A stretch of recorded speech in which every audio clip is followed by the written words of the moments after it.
All women are different, but they are all women. This video is androcentric from a men's point of view and is presented as opinion, commentary, and debate. Expressing opinions is not violence. These are ideas to challenge, question, and argue in public, because classical liberalism relies on the First Amendment for its dialectic. If you are a feminist, then consider this. If patriarchy truly existed as claimed, feminism could not. And if all men are trash and women are equal to men, then what are we to conclude? Women will die for their children, men will die for their wives and children, and God chose to die for all mankind. Authority rolls up with responsibility. If this framing of facts offends you, click off to a cute cat video. Proceeding further will expose you to gamma bias and criticism directed at ideas, claims, institutions, not at any individual's virtue or dignity. Our method follows the 7 liberal arts, the trivium, grammar, logic, rhetoric, and the quadrivium, arithmetic, geometry, music, and astronomy. If this framework is not for you, feel free to exit now. It's no disgrace. Women are wonderful. God bless America. Men are great. Performing surgery on yourself, The Way of the Hero, written by Conrad Riker. Available now, links in description. The Man Who Fights Back. How to survive feminized society, spot the lies, and reclaim your mind from the woke plague. You know that friend who laughs too loud at his own jokes, calls every woman queen, and wears his sensitivity like a badge handed out by the Feminist Purity Council, the one who texts his ex at 2 a.m. for closure, then brags about his emotional intelligence. I met him last week. Let's call him Chad the Cuckold, PhD. We were at a bar and he spent 20 minutes scrolling through a girl's Instagram from 5 years ago, sighing like she was a fallen angel. When I asked if he'd ever actually fought for anything, his job, his beliefs, his dignity, he looked at me like I'd suggested human sacrifice. This man, brothers, is not an outlier. He is the product carefully engineered by a system that rewards male surrender and punishes truth. A system where 94% of false domestic violence claims are filed by women, DOJ 2021. Yet the accused man is presumed guilty, fired, shamed, and left to rot in legal purgatory. Meanwhile, men die by suicide at 3.5 times the rate of women, CDC 2023, and what does society offer? Not shrines, not honor, not a single public monument, but yoga classes and pronoun stickers. We are not living in a civilization. We are trapped in a feminized funhouse, where mirrors distort strength into toxicity, silence into guilt, and self-respect into toxic masculinity. I once watched a man get arrested for saying ma'am too sarcastically.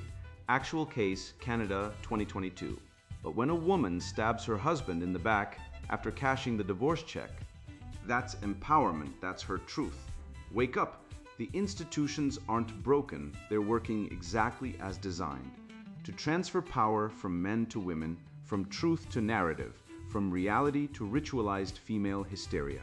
And the worst part, most men don't even notice they've been lobotomized. They think swiping on dating apps, begging for female validation, and lying about how many women they've slept with is freedom. It's not. It's the leash, polished to look like a bracelet. I'm not here to comfort you. I'm here to burn the script, to hand you the match, to show you how to test your friends for lies, how to starve your phone of its demonic attention, how to resurrect the silent brotherhood of men who suffer in silence because no one taught them their pain matters. This isn't therapy, this is war. And if you're still breathing, you're drafted, the litmus of character, testing a man through conflict and truth. He who has a why to live can bear almost anyhow.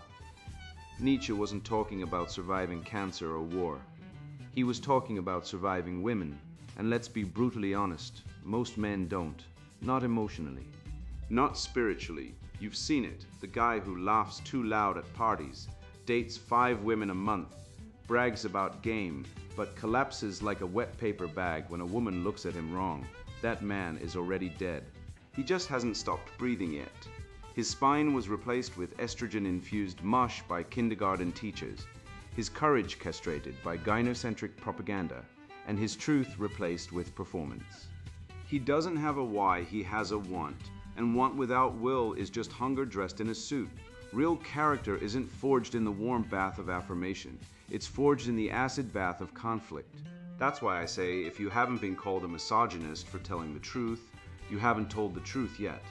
Look at the modern man a neutered puppet dancing for scraps of female attention. He avoids conflict like it's leprosy because conflict risks disapproval, and disapproval from a woman in our gynocentric hell cult is worse than death. Social death, at least, is what he fears, being unliked, unfriended, unfollowed. But the truth is, conflict is the midwife of truth. Socrates knew this. He didn't sit around nodding politely.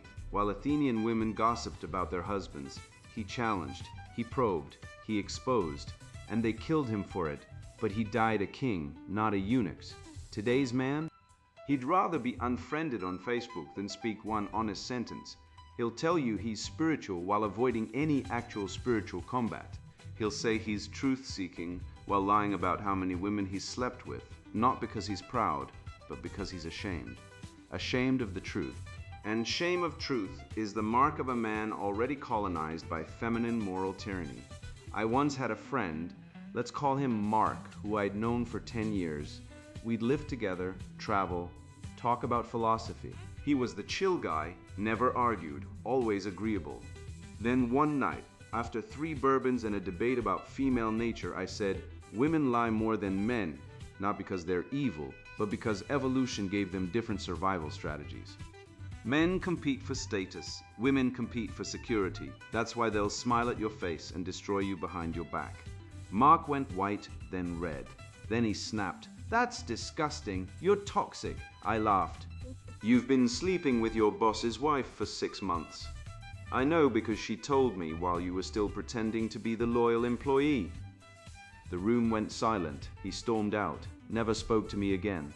But here's the point. He didn't storm out because I was wrong. He stormed out because I was right. And rightness, in a gynocentric world, is the ultimate insult. He'd built his identity on performance, not character. And when the mask slipped, he couldn't handle it. That's not friendship. That's alliance theater. Compare that to Jordan Peterson's approach to truth, the kind where you face the fire and speak anyway. He didn't become a cultural force by saying, "Let's all hold hands and feel good." He did it by saying, "Clean your room and tell the truth, and stand up straight with your shoulders back." Directives that sound basic until you realize they demand courage. Real courage. Not the kind you fake online, but the kind that risks being cancelled, divorced, or fired. Some men push back because it reveals their weakness. They'd rather label him a tyrant than face the fact he's right. But consider this, 78% of men admit they've been misled by close friends about past relationships. Pew Research, 2022, anonymized. Let that settle. 4 out of 5 men are misled by their so-called brothers. Why? Because men fear judgment not from society but from other men, and that fear is shaped by a culture that values deception and penalizes honesty. You admit you've been dumped 5 times. You're low value. You admit you've been cheated on. You must have done something wrong, so men mislead. They exaggerate, they pretend. And the brotherhood turns into a lie ship. This isn't new. Schopenhauer saw it clearly. The will to truth is rare. The will to comfort is universal.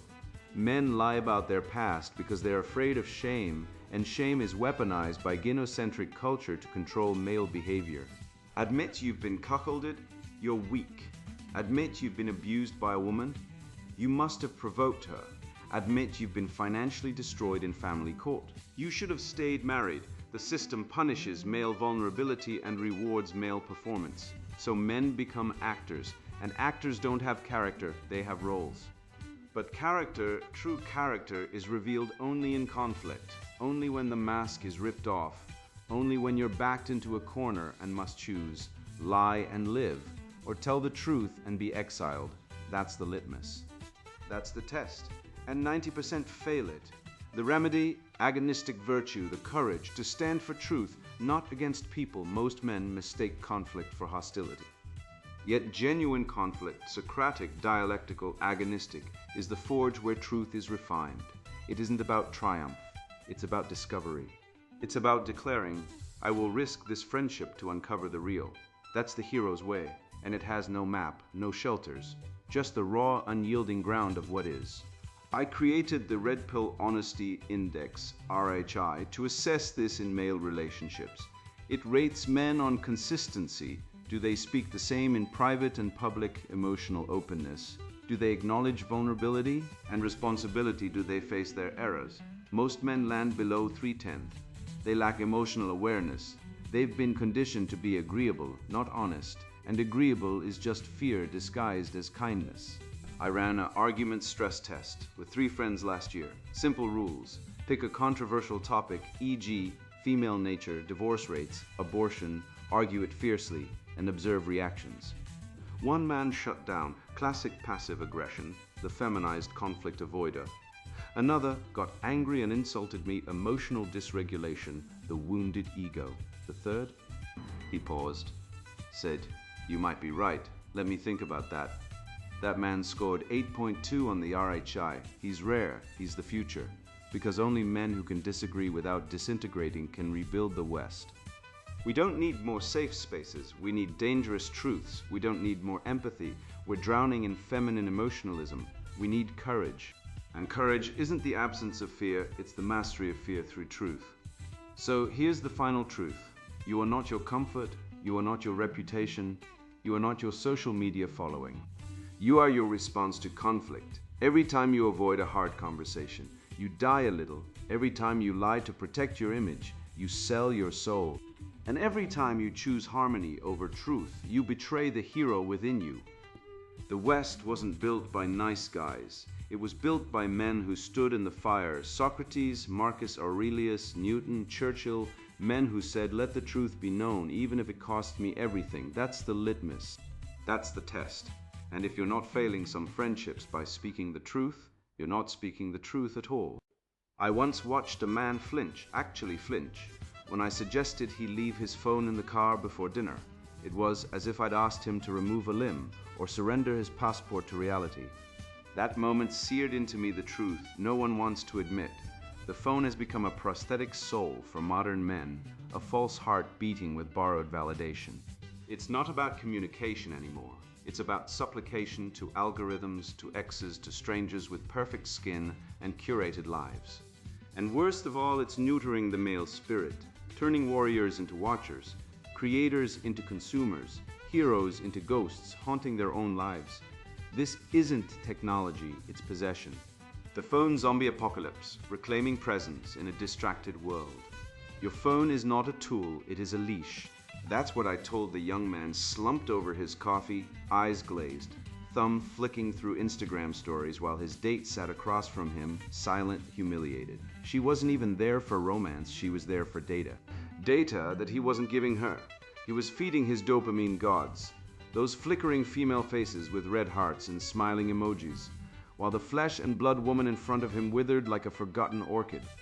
I watched him, this digital eunuch, this modern-day Narcissus staring not into water, but into a glass rectangle. And I thought, this is not courtship. This is self-cannibalism. Let me be clear, your phone is not yours. It belongs to the engineers in Silicon Valley who have reverse-engineered male attention with the precision of a neurosurgeon dissecting a rat brain. They know you're weak. They know you crave female validation like a starving dog craves meat. And so they've built an entire ecosystem, TikTok, Instagram, dating apps, designed to simulate intimacy while destroying it. Every like, every heart, every swipe right is a Skinner box pellet dispensed to keep you coming back, drooling for more. It's not entertainment, it's enslavement, and the worst part, you think you're in control. You think you're just checking the news or staying connected. But you're not. You're a lab rat pressing a lever for a hit of synthetic affection.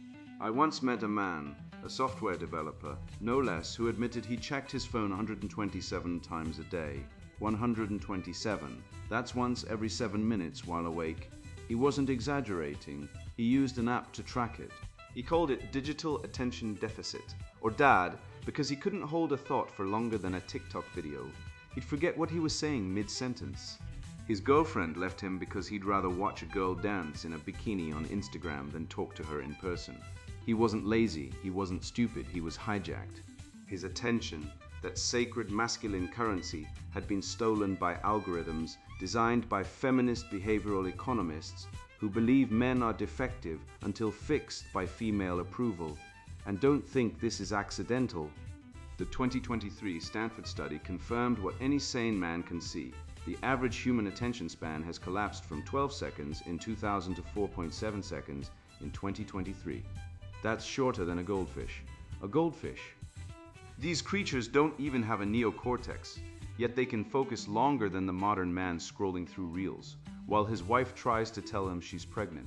We've outsourced our minds to devices that don't love us, that don't care about our families, that don't give a damn if we go bankrupt or die alone, and yet we treat them like oracles.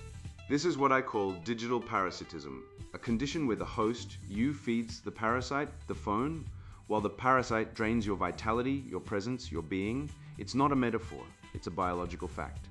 Every time you pick up that device, you're training your brain to crave distraction over depth, novelty over meaning, female validation over self-mastery. And who benefits?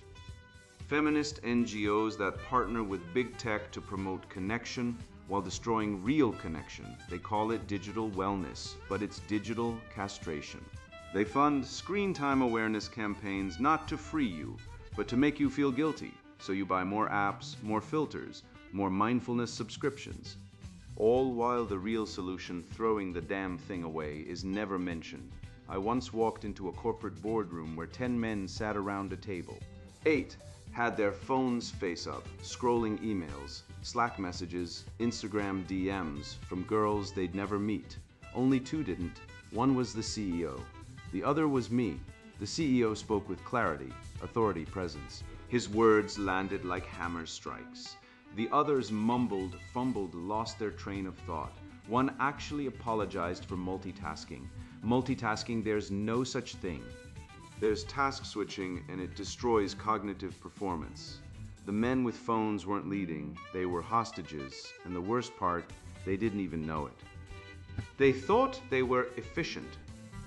They were efficient at being irrelevant. So I introduced the Attention Fast, a 7-day protocol to detox from digital distraction. No phone for 7 days, no social media, no news apps, just silence, books, face-to-face conversation, and the unbearable weight of your own thoughts.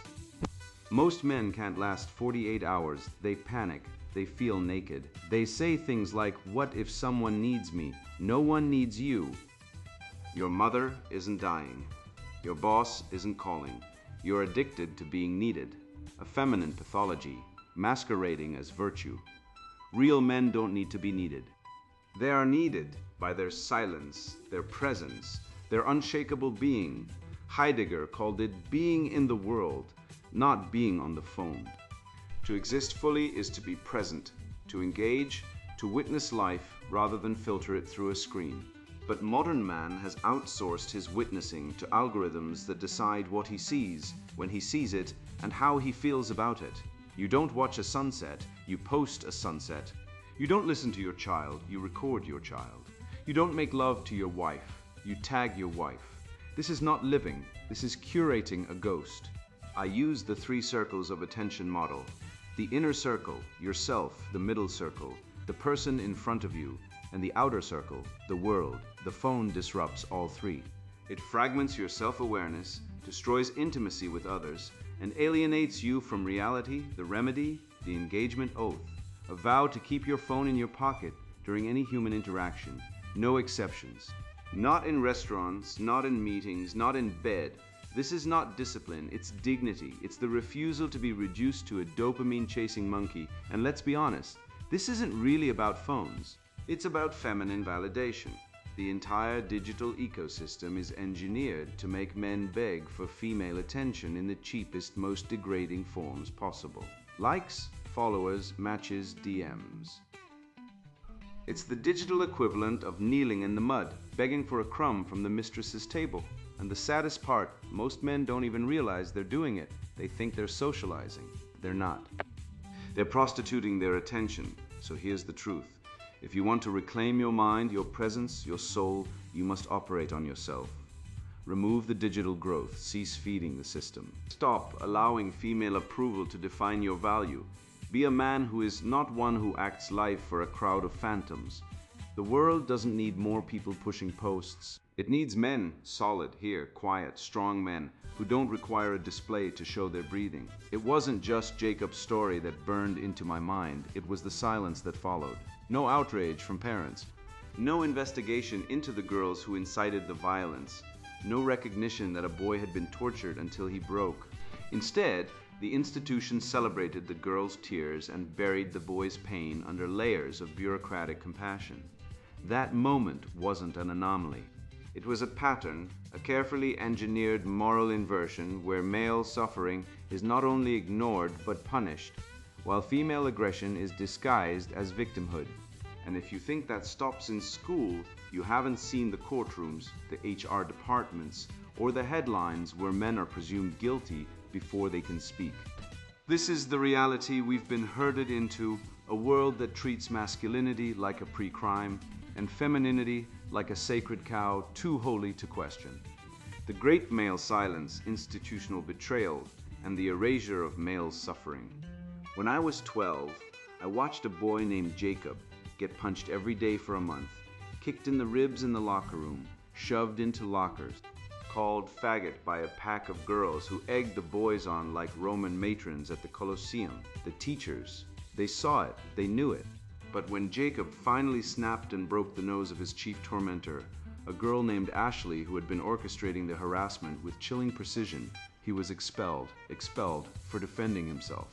Meanwhile, Ashley was given a safe space counselor, encouraged to journal her trauma, and awarded extra credit for emotional bravery. I remember the principal saying, boys need to learn restraint. Girls express their feelings. Let me translate that for you. Boys are disposable damage control units. Girls are fragile glass orbs that must never be inconvenienced by consequences. This isn't education.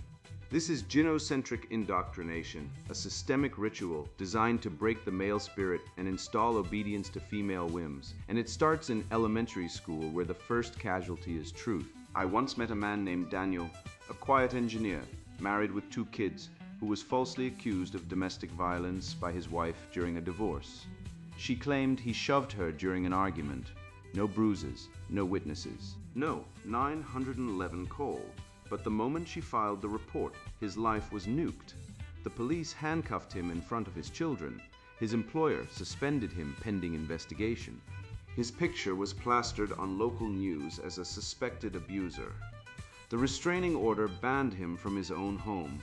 His wife, she got a free apartment from a domestic violence shelter, a tax-funded NGO that receives $47 million annually from the federal government to support women in crisis, regardless of whether the crisis is real or fabricated. Daniel spent $87,000 on lawyers to clear his name. Case dismissed, no apology, no restitution. But his career was in ruins, his kids barely spoke to him, and his reputation obliterated. This isn't justice. This is institutionalized male erasure, a machine lubricated by feminist dogma and fueled by the lie that women are incapable of malice.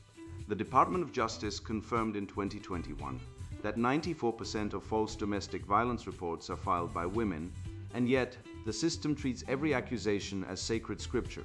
Why? Because the entire feminist legal framework rests on the myth of female innocence and male predation. Admitting widespread female falsification would collapse the entire edifice of victim feminism. So they bury the truth and bury men like Daniel alive. Look at Sparta. Boys were taken from their mothers at 7, trained in pain, silence, and courage.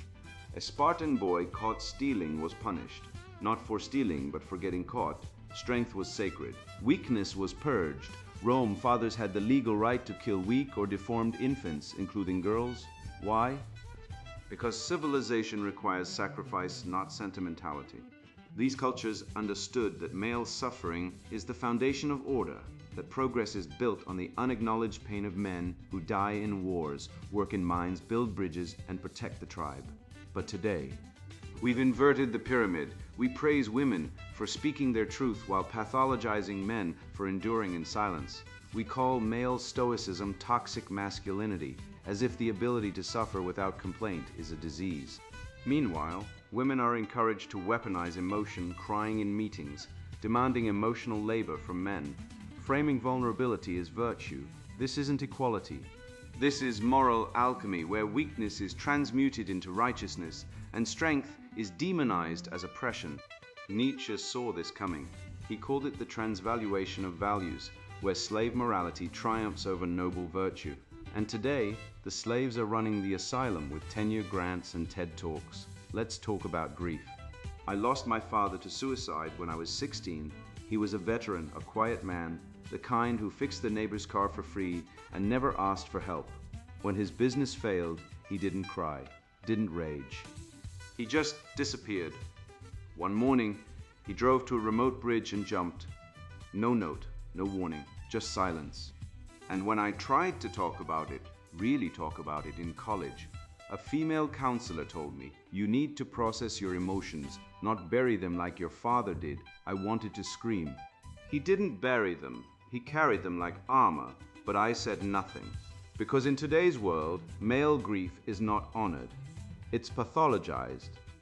We have entire industries, therapy, HR, diversity training, dedicated to teaching men to open up, share feelings, be vulnerable. But when a man does cry, he's often mocked, or worse, medicated. Yet the data is undeniable. Men die by suicide 3.5 times more than women, CDC 2023. But 90% of mental health funding targets women. Why? Because the feminist therapeutic state has declared female pain legitimate and male pain irrelevant. We have Breast Cancer Awareness Month, but no male suicide prevention week. We have shelters for women fleeing abuse, but none for men falsely accused or abandoned. This isn't compassion. This is the male victim industrial complex, a network of NGOs, universities, and media outlets that profit from female victimhood while erasing male suffering. They don't want solutions. They want perpetual crisis, because crisis means grants, influence, and power. I once heard a judge say during a family court hearing, "Children need their mothers, that's it." That's the entire philosophy behind 78% of custody rulings favoring women, even when the father is clearly more stable, more present, more capable.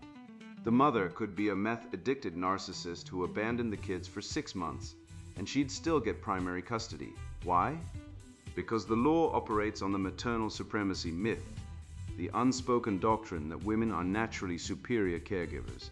It's codified in policy, funded by taxpayers, and reinforced by pop culture. But let's follow the logic. If women are so nurturing, why is the abortion rate in the US over 600,000 per year? Why do women abort male fetuses at higher rates when they can sex select? Why do 80% of elder abuse cases involve female caregivers? The truth is uncomfortable. Women are not inherently nurturing. They are strategic. They invest in offspring when it benefits them and discard them when it doesn't. This isn't misandry. This is evolutionary biology. But try saying that in a courtroom and you'll be labeled a toxic misogynist, while the woman who lied about abuse, emptied the bank account, and alienated the kids from her husband walks away with alimony, the house, and a survivor badge. Men, meanwhile, are treated like ATM machines with expiration dates. The Industrial Revolution didn't make men obsolete. It anticipated the feminist state. Men were used to build factories, fight wars, die in mines, and then discarded. Today, they're used to pay taxes, fund divorces, and vanish from their children's lives. Same script, new branding. So what do? I founded a group called the Silent Brotherhood, not a therapy circle, not a safe space, but a network of men who meet in basements, garages, and hunting lodges to speak truth without fear.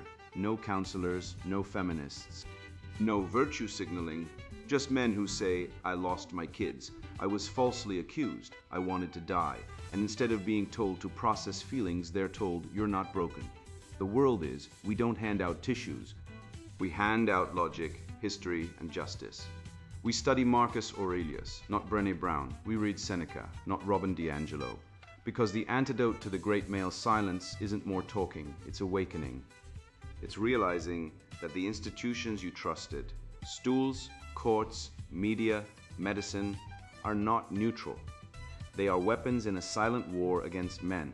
And the first step to winning is seeing the blade. Once you see it, you can disarm it. You can walk away. You can build something real, faster, stronger, true. The living spirit of Western civilization isn't dead. It's waiting in the silence, and it speaks not in tears, but in truth. I was once that kid, the quiet one with blood on his lip, told to walk away while the girl who clawed my face got a hug and a juice box. I learned early, in the gynocentric classroom, truth is secondary to emotion, and emotion is weaponized by the weak to control the strong. The system isn't broken, it's working exactly as designed, to silence men, to pathologize our nature, and to elevate female chaos into virtue. But I refused to stay silent. I went underground into the ruins of the West's greatest minds, Schopenhauer's fury, Plato's order, the Bible's fire, and pulled up truth like a sword from the stone. That's when I realized the real revolution isn't on the streets or in the universities. It's in the minds of men who had enough, the welders, the fathers, the forgotten, who are waking up, reading, thinking, and speaking. And when they do, even the algorithm built by the enemy can't stop the signal, because nature has a back door. When you speak truth, it spreads like fire in dry grass. The organic intellectual, forging a new vanguard against cultural Marxism. Most men are chained in a cave staring at shadows while the real world burns outside, and the women are the ones throwing the matches. I saw it on Reddit. A quiet, unassuming guy, called him Dave, posted a 1,200-word demolition of feminist claims using nothing but logic, biology, and history. He cited the Human Genome Project showing 80 million sperm per ejaculation, but only one viable egg.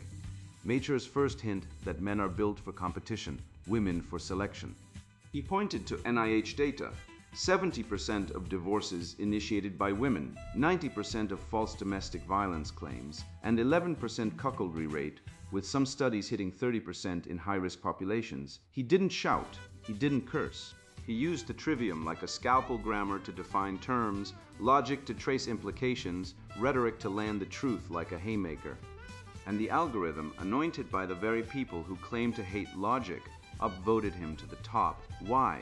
Because truth is viral. Even in the sewer of Reddit, when you speak like Socrates in a tank top, the crowd parts. I've seen men like Dave, truck drivers quoting Marcus Aurelius, welders diagramming syllogisms, because wisdom doesn't need a diploma, it needs soil, not a grant.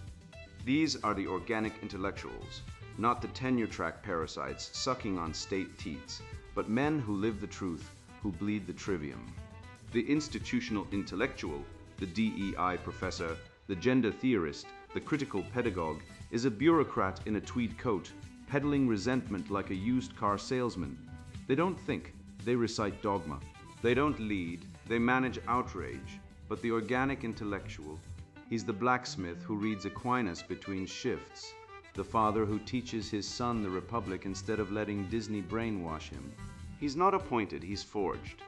Antonio Gramsci wanted organic intellectuals to destroy Western culture from within. We are hijacking the concept and turning it into a spiritual siege engine. Gramsci's organic intellectual was a cultural Marxist mole, embedding in institutions to subvert tradition. We say, no more. The true organic intellectual is the man who defends the transcendentals, good, true, beautiful, not with tenure, but with courage. He's not funded by George Soros or the Ford Foundation. He's funded by truth. He doesn't need a university podium. He speaks in gyms, barbershops, Discord servers, and backyard firesides. He doesn't fear being counseled. He cancels lies. Cultural Marxism isn't Marxism in the economic sense. It's a psychological weapon disguised as social justice. It replaces virtue with victimhood, excellence with resentment, truth with power. It says, you're not failing because you're lazy. Society is oppressing you.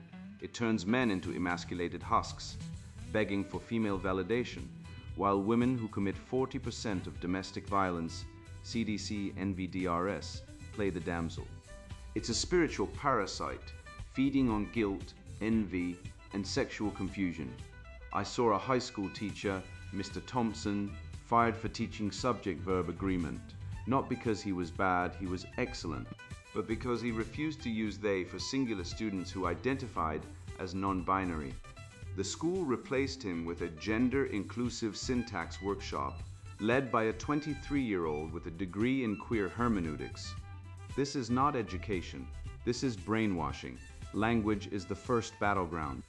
When you corrupt grammar, you corrupt thought. When you say assigned male at birth, you're not being scientific. You're doing ideological alchemy.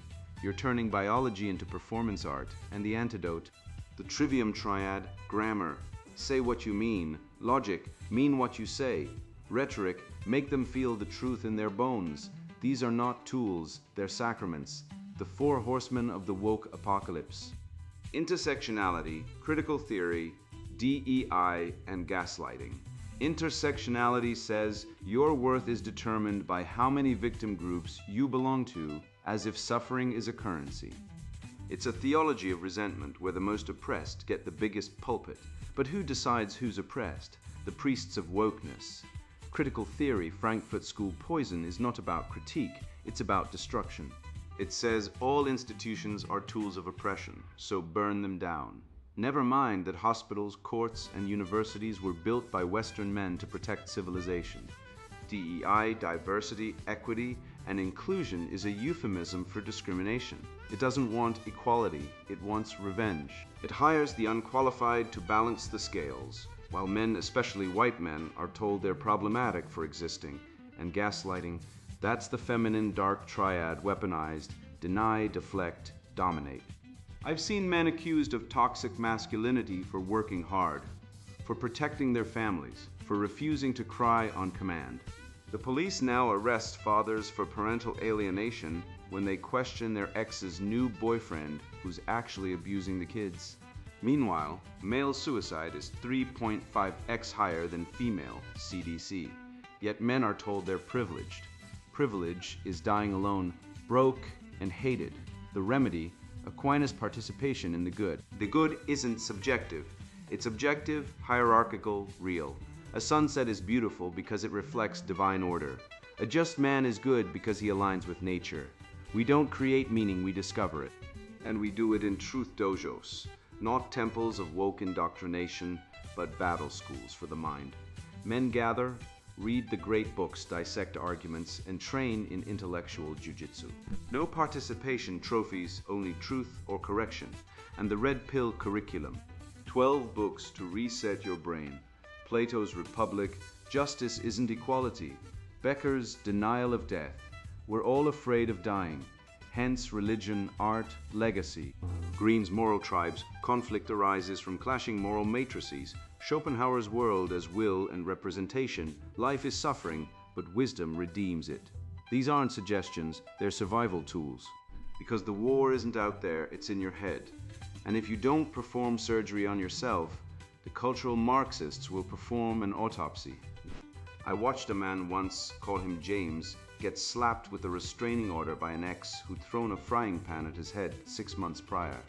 Now she wept prettily to the judge while he stood mute.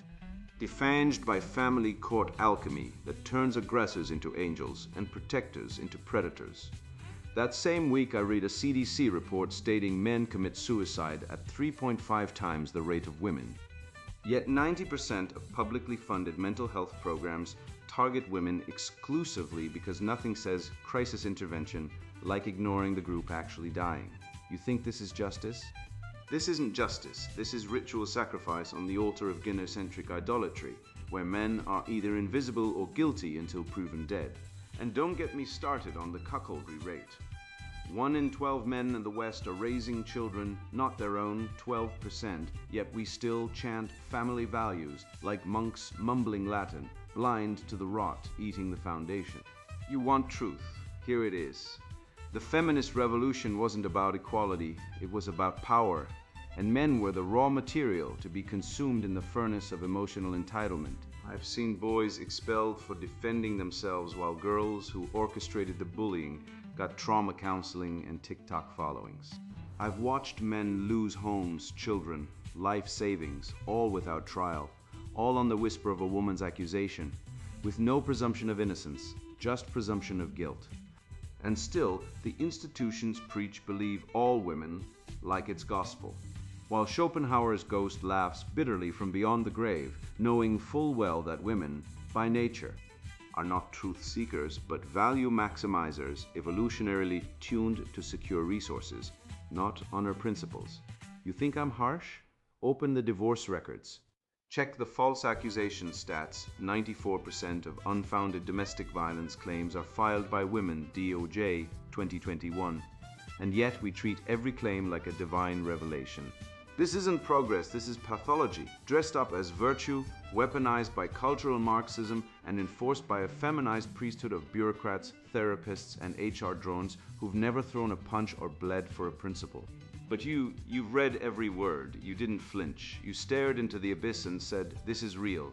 And in that moment you passed the test. You're no longer asleep. You've seen the matrix of lies, the phone zombie distraction economy, the institutional betrayal, the manipulation of language to invert good and evil.